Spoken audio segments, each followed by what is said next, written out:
Shemar Stewart's agent made some bold comments about his client's ongoing contract dispute with the Bengals, and in this video, I'll explain where he hit the nail on the head and where he completely missed the mark.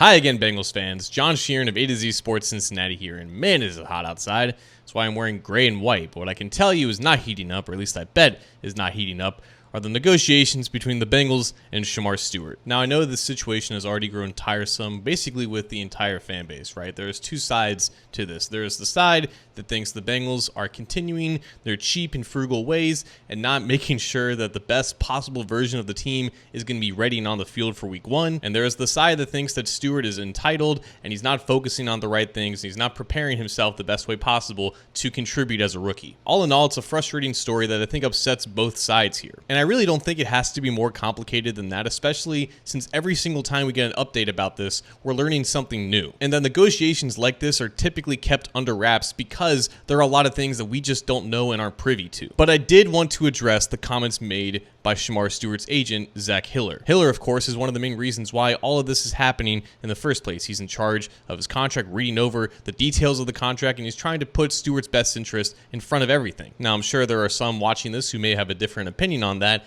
but that is in his job description. Hiller recently made an appearance on Sirius XM radio and made two specific comments that I think really encapsulate the anger and the frustration from both sides here. And shout out to Bengals beat writer Mike Petraglia for transcribing parts of this interview via his Twitter account. Hiller first explained and clarified what some of the reports have been saying about this, and it said the Bengals don't really want to negotiate the fine print and the language that they're trying to include in Shemar Stewart's contract. And the complaint from Hiller and Stewart's camp is that if they want to include this new precedent, then they have to give ground someplace else in the negotiation. Hiller's full quote was, "It's essentially that when a player signs a contract and it's guaranteed, it should be completely, fully guaranteed. Obviously, if there's certain circumstances that happen, the team should be able to void. However, again, if you want to make changes to your precedent, it should be a negotiation. It should be give and take. It shouldn't just be, hey, we're changing this and sign it or go scratch." And on the surface, I agree with Hiller here. If the Bengals want to establish a new precedent and have Shemar Stewart sign a contract that no other draft pick before him has ever signed, then there has to be some sort of concessions here. Now, the amount of money that Shemar Stewart can make in this contract is not necessarily negotiable because of the rookie wage scale, but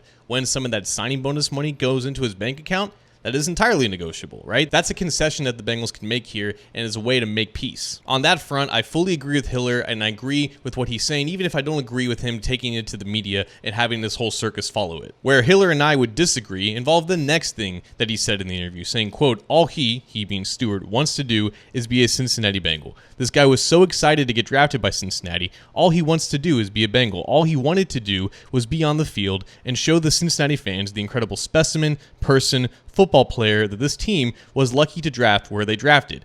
And he's not been allowed to do that." That, of course, is a bold-faced lie. He's lying to me, he's lying to you, he's lying to anyone who happened to listen. Because Shemar Stewart was the only unsigned rookie who did not practice during voluntary workouts and OTAs and mandatory minicamp. There were plenty of other unsigned draft picks practicing with their teams because they had signed the injury waiver that basically protects their contract from being changed if an injury does happen before they sign. Stewart made the conscious choice to not sign that and therefore to not practice, even though he definitely could have. And I think this is where Hiller and Stewart's camp in general is losing a lot of Bengals fans here because he is not the first player to have a contract dispute for the Bengals, but he is the only one in recent memory who hasn't done anything yet on the field and is still doing this. Like, it is much different when Trey Hendrickson, coming off of an all-pro season, skips out on off-season workouts, or when Jamar Chase is holding in training camp looking for an extension after 3 incredible years with the Bengals. Shemar Stewart has yet to put on his helmet, and yet his agent is out here saying that he has no choice but to not practice. Now, I understand why Stewart hasn't practiced, because he thinks that it's a way of exercising leverage to get the Bengals to take out this language in his contract,